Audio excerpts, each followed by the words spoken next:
unfold.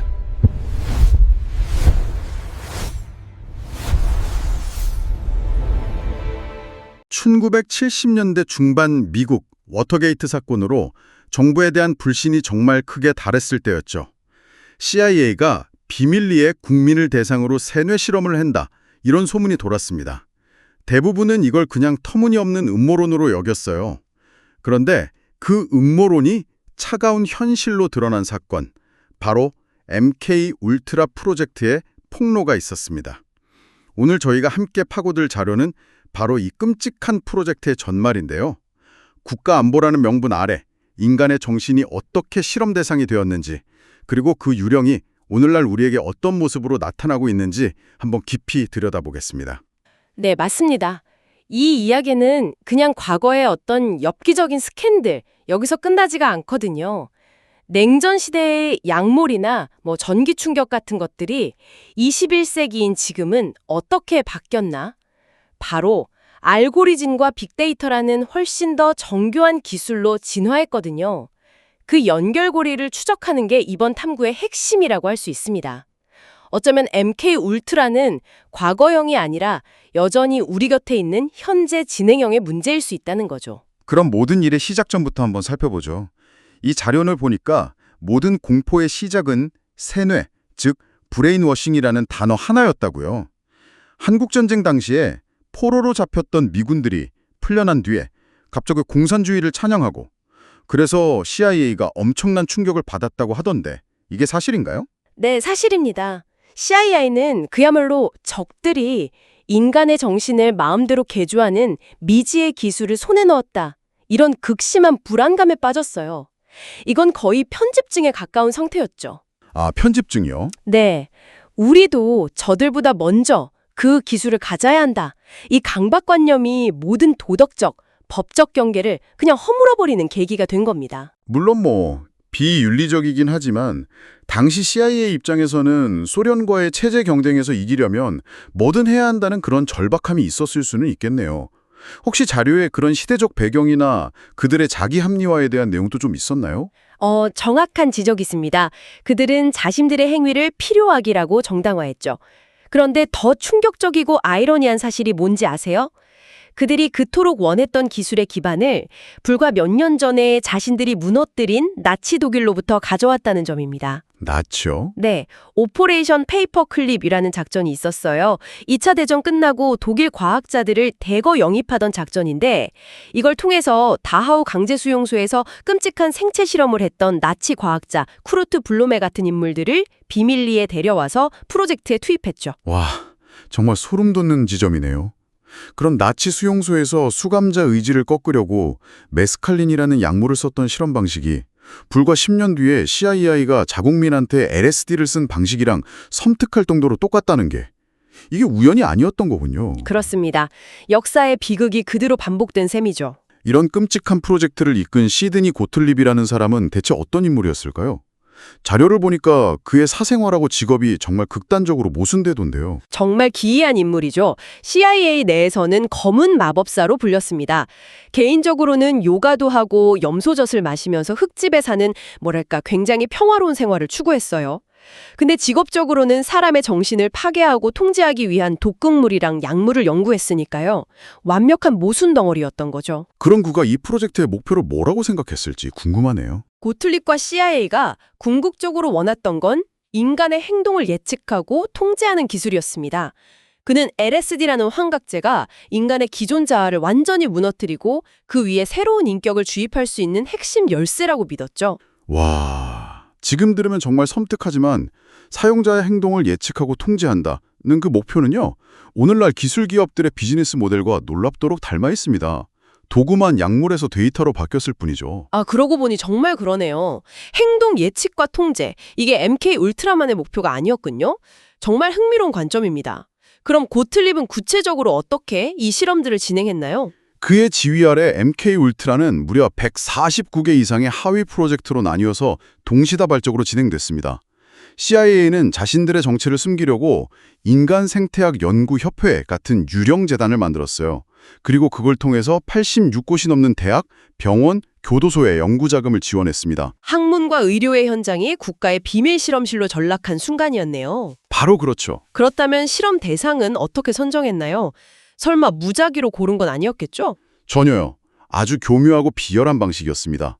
자료에 따르면 그들은 주로 반격할 수 없는 사람들, 그러니까 expendable people를 선호했습니다. 반격할 수 없는 사람들이요? 네, 교도소 수감자, 정신병동 환자, 마약 중독자, 성소수자 이런 사회적 약자들이 주된 타겟이었어요.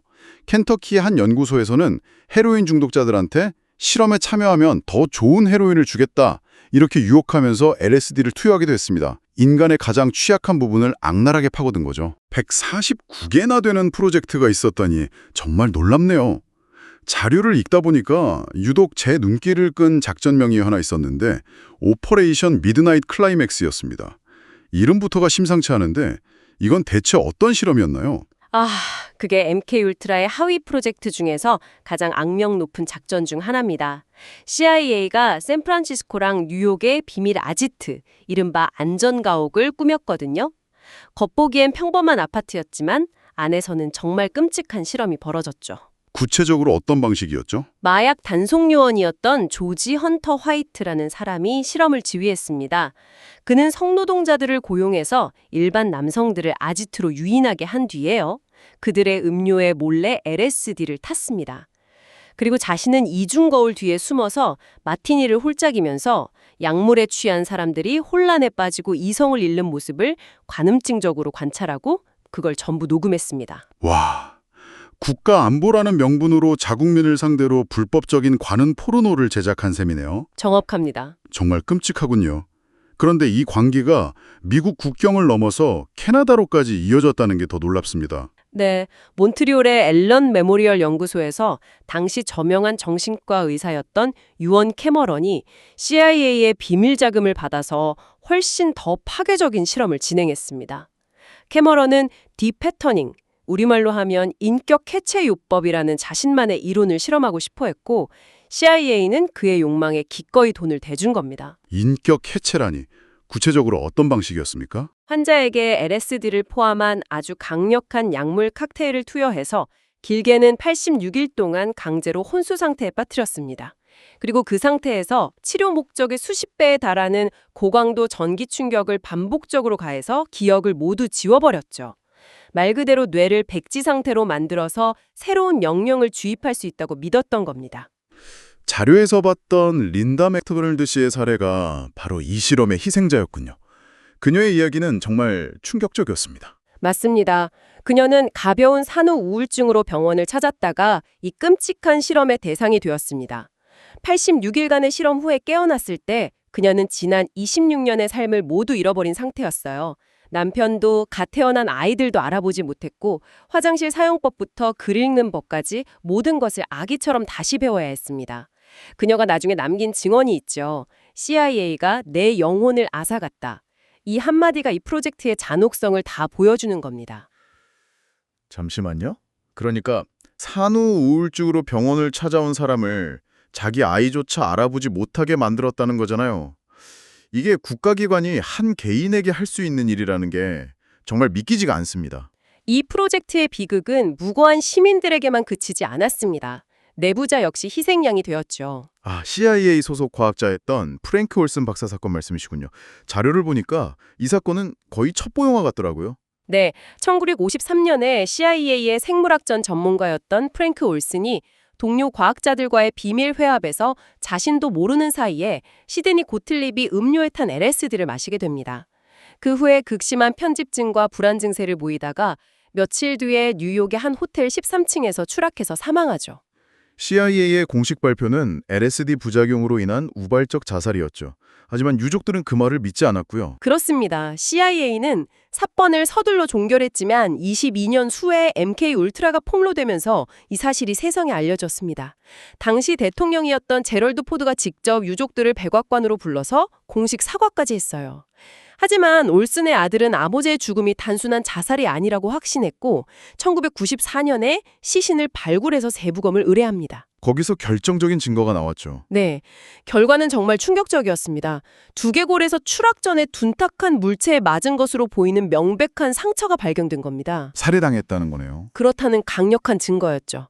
올슨이 살해된 진짜 이유는 그가 유럽의 CIA 비밀시설에서 벌어진 잔혹한 신문과 살해 현장을 목격하고 양심의 가책을 느껴서 모든 걸 폭로하려 했기 때문이라는 주장이 지배적입니다.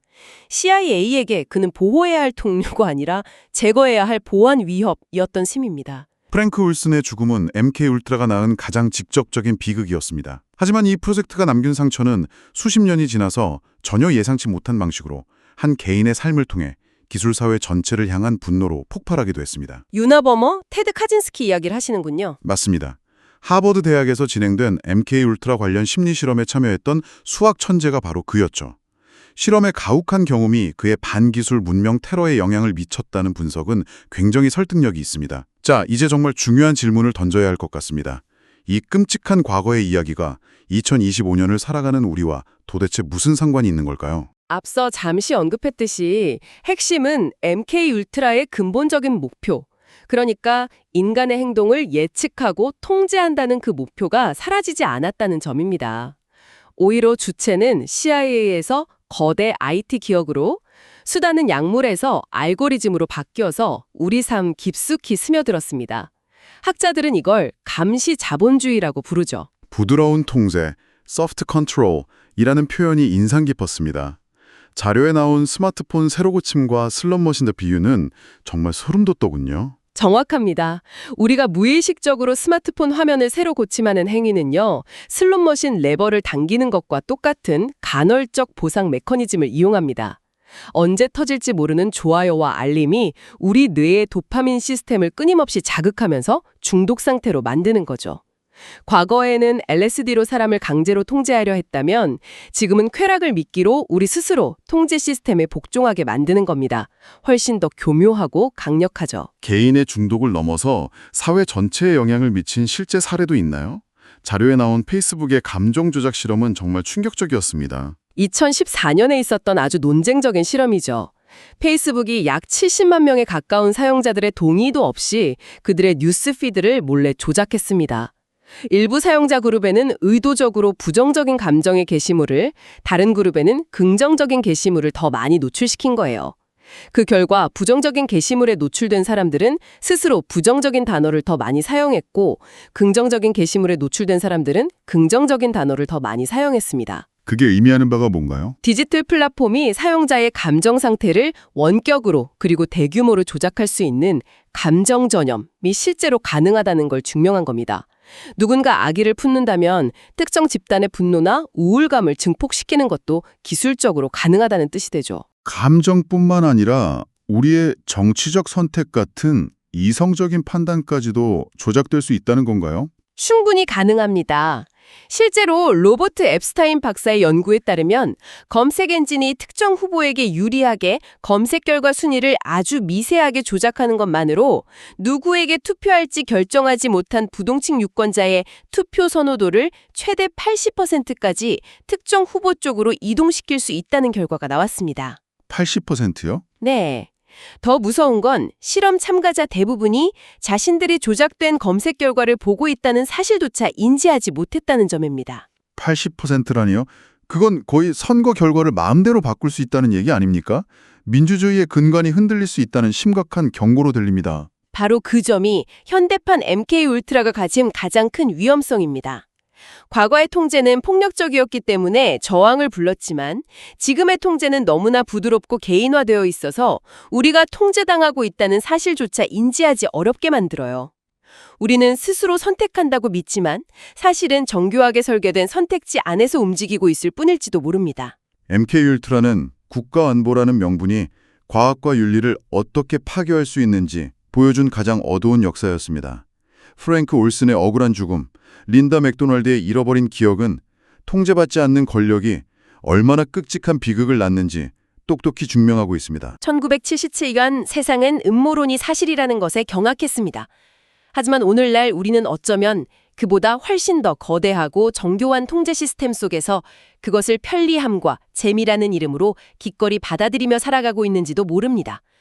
마지막으로 당신에게 이 질문을 남기고 싶습니다. 당신의 생각과 감정, 그리고 선택은 진정으로 당신의 것입니까? 아니면 보이지 않는 알고리즘에 의해 정교하게 설계된 결과는 아닐까요? 이 질문에 대한 고민이야말로 디지털 시대를 살아가는 우리 모두의 숙제일 것입니다.